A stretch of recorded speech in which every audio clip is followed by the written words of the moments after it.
আমরা গতবারও দেখেছি কিছু অসৎ ব্যবসায়ী কতক্ষণ মাস্ক নিয়ে ব্যবসা করছে, কতক্ষণ ভ্যাকসিন নিয়ে ব্যবসা করেছে, কতক্ষণ কিটস নিয়ে ব্যবসা করেছে, এবং এমন কোনো জিনিস নেই যে তারা ব্যবসা করেনি। কাজে এটা এখানে ডিসি মহোদয়কে আমরা ইনভলভ করছি, তাদের সমস্ত ম্যাজিস্ট্রেসি পাওয়ার তারা এসে ইনভলভ করবে। আমাদের সিটি কর্পোরেশন যেসব ম্যাজিস্ট্রেট আছে তাদেরকেও আমরা সে ম্যাজিস্ট্রেসি পাওয়ার তাদের আছে, তারা যে কোনো জায়গায় সেটা করবে।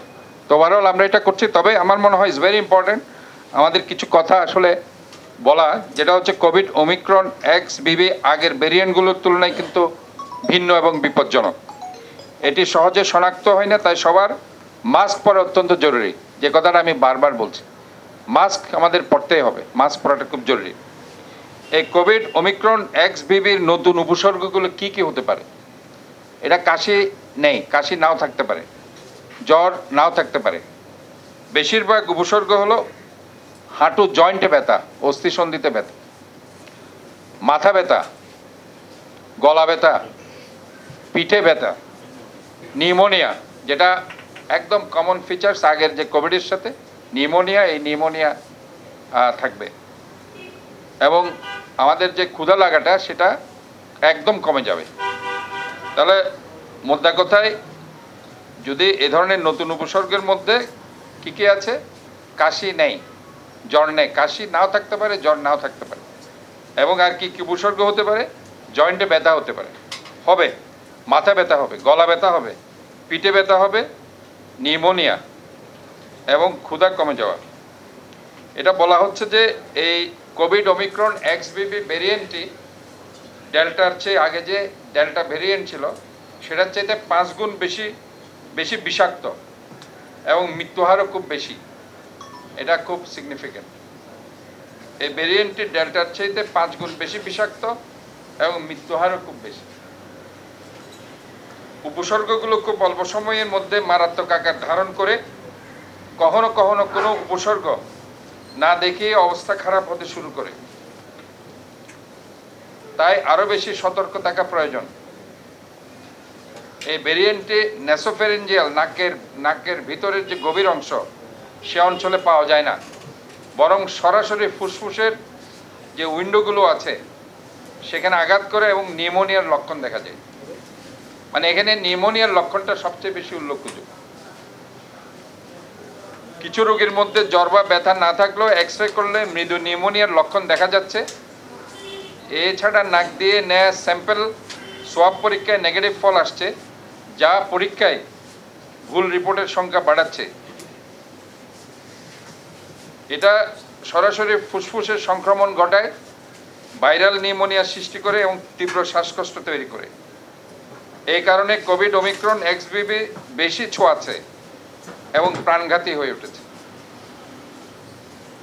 এই জন্য যথাসম্ভব ভিড় এড়িয়ে চলুন। আমাদের কি কি সতর্কতা রাখতে হবে? ভিড় এড়িয়ে চলতে হবে। বিশেষ করে আজকে যেখানে খেলাধুলা চলছে, যে স্টেডিয়ামে কিংবা অন্য জায়গায়, আমাদেরকে এইসব জায়গায় বেশি সতর্কতা অবলম্বন করতে হবে।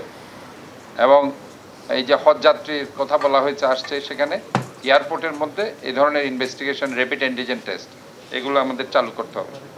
আমাদেরকে এই মাস্ক পরিধান করতেই হবে, কারণ এটা যেহেতু একটা আপনারা জানেন ছোঁয়াচে রোগ, এরা খুব সহজে আরেকজনের কাছে চলে যাচ্ছে। সোফার আমাদেরকে এটা নিয়ে অবশ্যই চিন্তাভাবনা করতে হবে। ইতিমধ্যেই যে 3 জনকে শনাক্ত করা হয়েছে, একজন সম্ভবত 75 বছর বয়সী শফিউল আজম ইসলাম, আরেকজন পারবিন 55 বছর বয়সী, আরেকজন 14 বছর বয়সী। কাজে এই 3 জনের যে হিস্ট্রিটা আমরা দেখেছি, এরা কোনো বিদেশ থেকে আসেনি। এরা বোধহয় কোনো একটা হসপিটালে তারা ঢাকাতে ছিল এবং সেখানে ক্রস ইনফেকশনের শিকার হয়ে তারা এখানে এসেছে। এই হিস্ট্রিটা আমরা নিতে পেরেছি। আমাদের ওই যে সিভিল সার্জন সাহেব সে কথাগুলো বলছেন। তা আমরা যেটা চিন্তা করছি সেটা হচ্ছে, যেহেতু শনাক্ত হয়ে গেছে 3 জন এবং আমাদের অনেকে এখন ইন্ডিয়াতে আছে, চিটাগংয়ের অনেকে চিকিৎসার জন্য ইন্ডিয়াতে আছে, স্বাভাবিকভাবে অনেকে চিকিৎসার জন্য যায়। কাজে আলটিমেটলি আমরা মনে করছি রুগী আরও আসতে পারে এবং সেই জন্য চট্টগ্রাম বিমানবন্দর কিংবা যারা বাইরেরা আসবে সেসব জায়গায় সতর্কতামূলক ব্যবস্থা অবলম্বন করতে হবে, যে তাদের সেখানে র্যাপিড অ্যান্টিজেন টেস্ট করে তাদেরকে চেক আপ করতে হবে আইদার সে কোনো করোনাতে আক্রান্ত হয়েছে কিনা।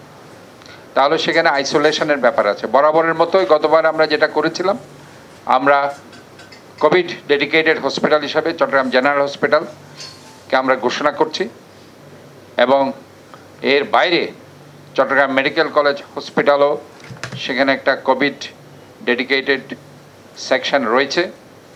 আমাদের ইনভেস্টিগেশনের জন্য বিআইটিআইডি থেকে আছে, বিআইটিআইডি যেটা আমরা জানেন ফজরাটে, সেখানে ইনভেস্টিগেশনও হবে।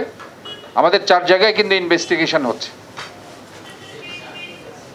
এটা হচ্ছে পিসিআর যে টেস্টটা বললে, সে আরটিপিসিআর যেটা, সে টেস্টটা কিন্তু এমনি র্যাপিড অ্যান্টিজেন টেস্ট সব জায়গায় হবে, কিন্তু আরটিপিসিআর যেখানে আসলে মেশিনারিজের দরকার হয়, সেখানে ইকুইপমেন্টস, সেজন্য Chittagong medical college, BITID, veterinary university এবং চট্টগ্রাম ইউনিভার্সিটি গতবার যে 4 জায়গায় হয়েছে, ঠিক একইভাবে এই 4 জায়গায় হবে।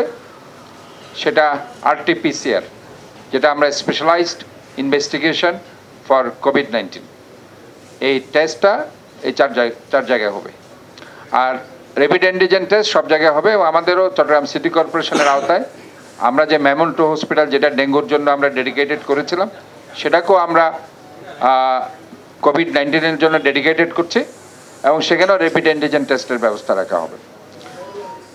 তো আশা করছি ভয়ের কিছু নেই। আমাদেরকে ফার্স্ট অফ অল হচ্ছে, আগে যেভাবে কোভিড-19 হলেই কোনো ডাক্তার দেখতো না, ভয় পেত, কোনো হসপিটাল রিসিভ করতে চাইতো না, কালের পরিক্রমায় ইনশাল্লাহ আমাদের ডক্টররা অনেক বেশি মাত্রায় তারা এই ব্যাপারে অভিজ্ঞ হয়েছে, এবং তারা ইনশাল্লাহ রোগীগুলোকে তারা রিসিভ করছে, এবং এটা একটা প্লাস পয়েন্ট। এবং এই ব্যাপারে যেহেতু আমরা আগের থেকেই আমরা জানি রুগীকে কিভাবে ট্রিটমেন্ট করতে হবে, কিভাবে ম্যানেজ করতে হবে, সো ইনশাল্লাহ এই ব্যাপারে আমি মনে করছি যে ভয় পাওয়ার কিছু নেই। আমাদের কে একটু কনফিডেন্ট থাকতে হবে, এবং আমাদেরকে ভয়মুক্ত থাকতে হবে।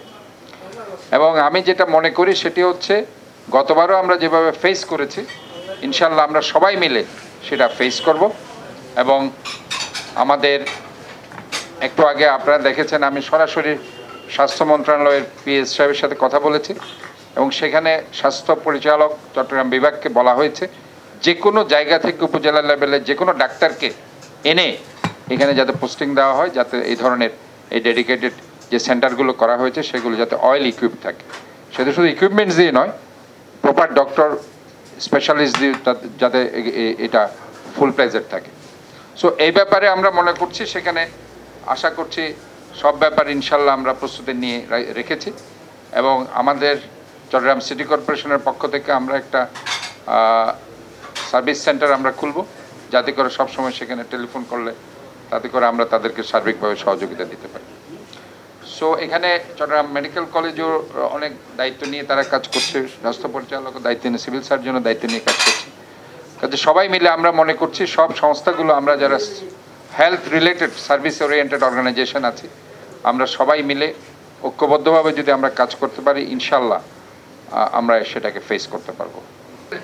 যেহেতু ডেডিকেটেড হসপিটাল করে দেওয়া হয়েছে জেনারেল হসপিটালকে, আপনার যে প্রশ্ন সেটা আমরা একদম ফুল প্লেজেড ইকুইপড করছি।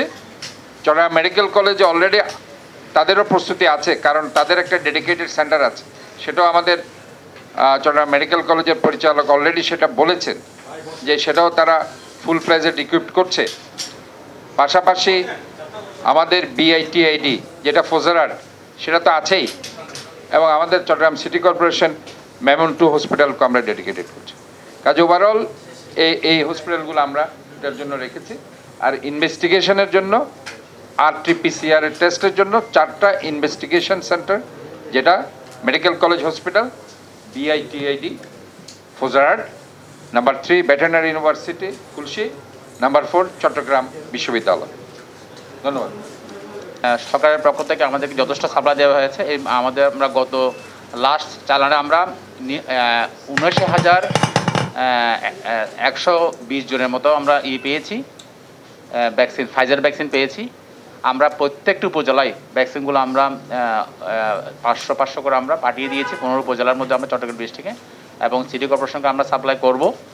এবং যারা বলা হয়েছে যেহেতু বিগত 1 বছর সময়ে কেউ ভ্যাকসিন নেয় নাই, অনেকে নিয়েছে বুস্টার ডোজ অনেকে নিয়েছে, যারা নেয় নাই ওনাকে একটা গাইডলাইন বলা হয়েছে, যারা 1 বছরের মতো ভ্যাকসিন নেয় নাই বা 6 মাসের ভ্যাকসিন নেয় নাই, একটা ডোজ বুস্টার যদি নিয়ে ফেললে ভালো হবে, কোনো ক্ষতি হবে না। এবং ইমিউনো কম্প্রোমাইজড পেশেন্ট অথবা যারা প্রেগনেন্ট লেডি আছে ওদেরকে প্রতি প্রেগনেন্সির সময় ভ্যাকসিন নেওয়ার জন্য বলা হয়েছে। তো আমরা ভ্যাকসিন প্রস্তুত রেখেছি, সব জায়গায় আমরা বলেও দিয়েছি। আমাদের সব জায়গায় আমরা সকল স্বাস্থ্যকর্মী, ডাক্তার, নার্স, সকল জনবলকে আমরা মাস্ক পরিধান করার জন্য নির্দেশনা দিয়েছি, এবং জনগণকে যাতে স্বাস্থ্য শিক্ষা দেয়, জনগণকে যাতে স্বাস্থ্য শিক্ষা দিয়ে জনগণকে সচেতন করে, এই জন্য আমরা আমাদের যারা হেলথ এডুকেটর আছে, সেনিটারি ইন্সপেক্টর আছে, সবাইকে আমরা নির্দেশনা দিয়েছি। বাংলাদেশে ডাক্তার বিভিন্ন জায়গা আছে, আমরা রিঅ্যারেঞ্জ করার জন্য মেয়র মহোদয় একটু আগে আমাদের অ্যাডভাইজার PS মহোদয়ের সাথে কথা বলেছেন। সুতরাং যেখানে মেডিসিন কনসার্নের দরকার, কার্ডিওলজি দরকার, সেখানে আমরা মিনিস্ট্রি থেকে চাহিদা দিয়ে সেখানে রাখবো। আর আমাদের শুধুমাত্র চিটাং শহর নয়, আমার 11টি জেলায় প্রত্যেকটি উপজেলা হেলথ কমপ্লেক্স, প্রতিটি জেলা হাসপাতালে যাতে পর্যাপ্ত ওয়েল ইকুইপ থাকে সেই ব্যবস্থা গ্রহণের জন্য উদ্যোগ নিয়েছি। ধন্যবাদ। আর কিছু আচ্ছা, আমি এখন তাহলে একটা গ্লেন্স বলি।